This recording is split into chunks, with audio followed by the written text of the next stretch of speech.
Hello everyone, welcome to the channel. And today I'm going to show you a game which I played with my friend Shohan. He's playing with the white pieces and I'm playing with the black pieces. It's in chess.com. So let's just start. He plays e4 and I played Sicilian Defense. c5, Sicilian Defense. If you want to win chess games, you need to play Sicilian Defense. Knight to f3, d6, controlling this important square which you'll know in a few moments why, and d4. You know this pawn is very annoying, so white wants to play d4 and trade off this pawn, keep the knight in the center. I took, he took, and I got an open file for my rook, and he gets a knight in the center. And I played knight to f6. Now you know why I played d6, because this move would have changed away my knight to somewhere. So d6 is an important move. And he played knight to c3 because I'm attacking this pawn. He defended it. And now I can play many moves. I can play g6, I can play e5, I can play e6, I can play knight to c6 classical, or I can play a6. I played a6, knight or Sicilian, and there are million options in this position. White can play a4, the main online. White can play b3, instead of the bishop. White can play bishop to e3, bishop to g5.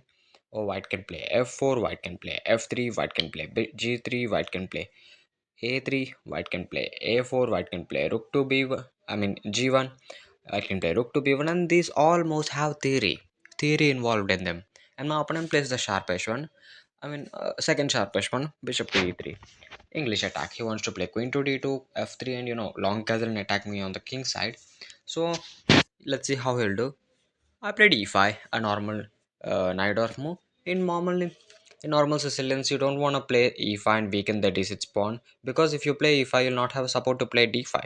But Najdorf is like an exception. It's a dynamic opening where you play e5, claim space in the center. Yeah, you'll get a backward d6 pawn, but you'll have compensation for that. And okay, the main move in this position is to simply go back here, knight to b3, but my opponent plays knight to f3. And this is an inaccuracy. Like, it's been played, but you want to play f3 and defend this pawn, because white often has so much of pressure on this pawn. White can fetch out of the, I mean, black can fetch out of the bishop and attack the pawn. So you need to move the knight to b3.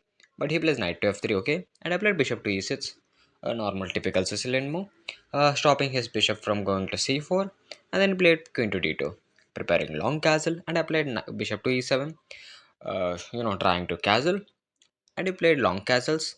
And I played knight b to d7. This pawn is under huge attack, but my bishop is protecting, so it's okay. And I played knight to d7 instead of knight to c6, is because I want to keep my rook in the open file, so I kept my knight here. And I played h3, stopping my knight from coming here and harassing the bishop. And that's the reason, like, he wants to play h4 in the first try. But if you can play f3, you can play h4, but playing h3 and h4 is a bit slow. That's why I said knight to b3 is a good move.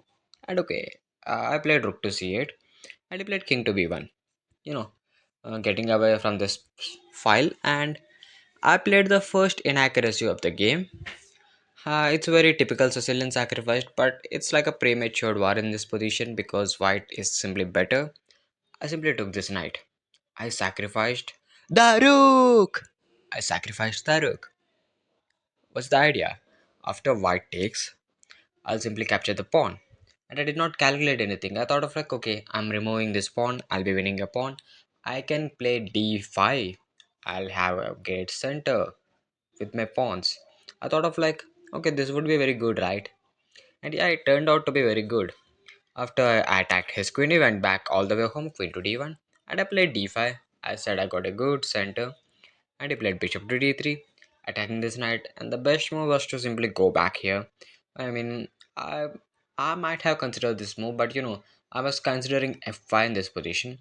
But I thought of, like, let's defend the bishop because I'm simply up a pawn and don't want to complicate the things. I mean, yeah, I can complicate the things, but I don't know.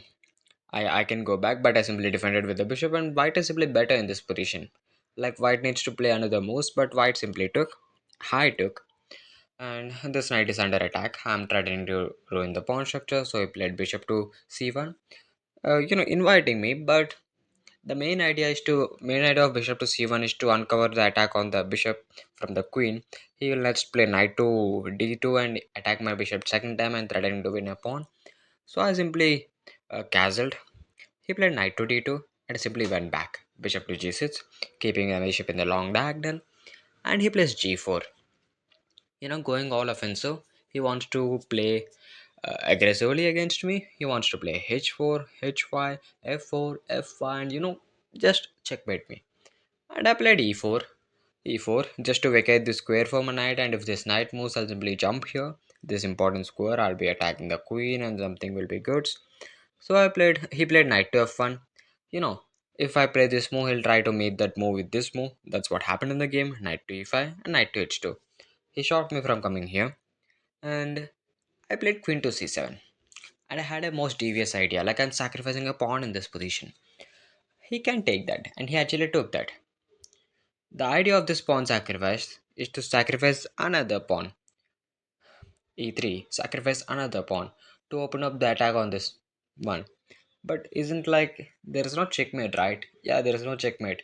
But if I can open white king, if I can, somehow open white king, I can have some chances of attacking. Like my knight is very good.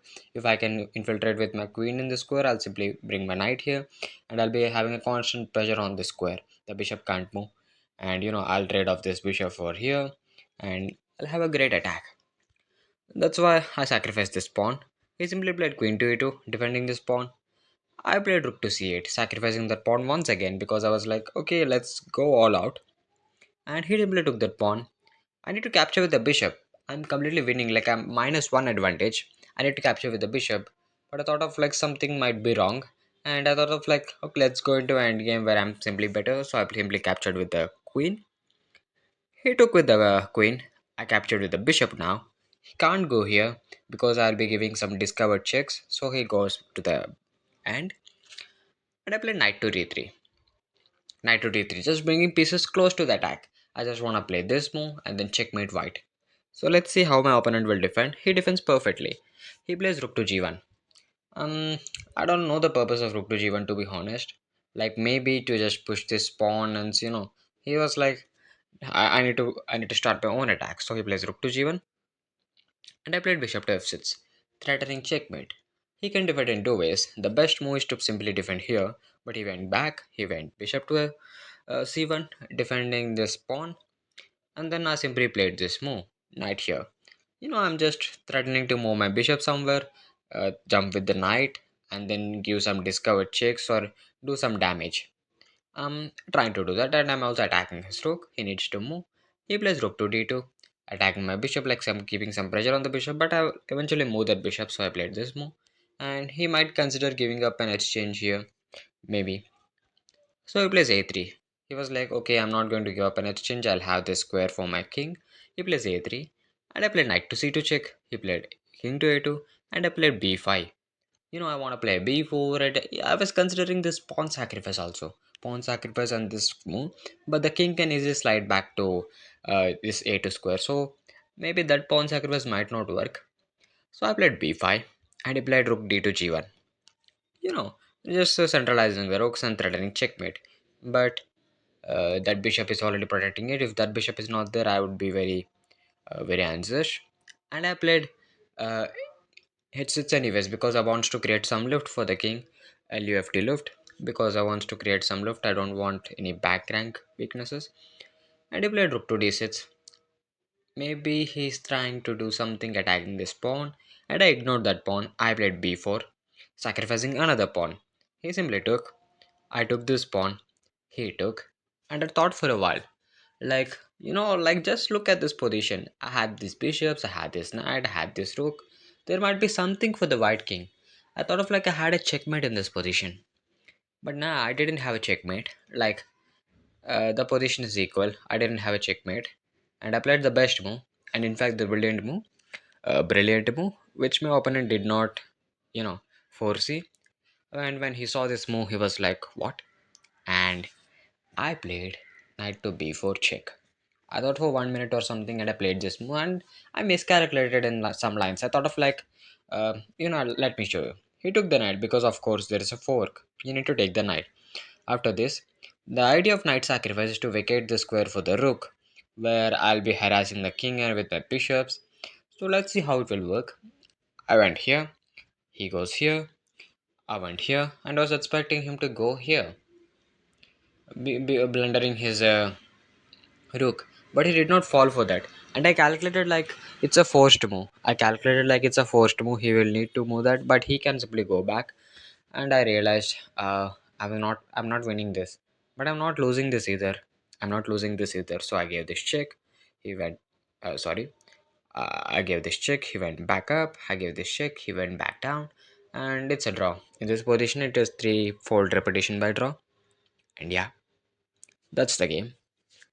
I hope you really like this game. Starting from the exciting, let me take you to the exciting move. Rook takes on c6, and then so much exciting game. This pawn sacrifice and the pawn sacrifice, and he defended very perfectly at the end. That I couldn't actually get the best, and this knight sacrifice in this position, which he did not expect, of course. And yeah, that's the game. I hope you really like the game, and if you like the game, please subscribe to both of our channels, and see you next videos. Bye bye.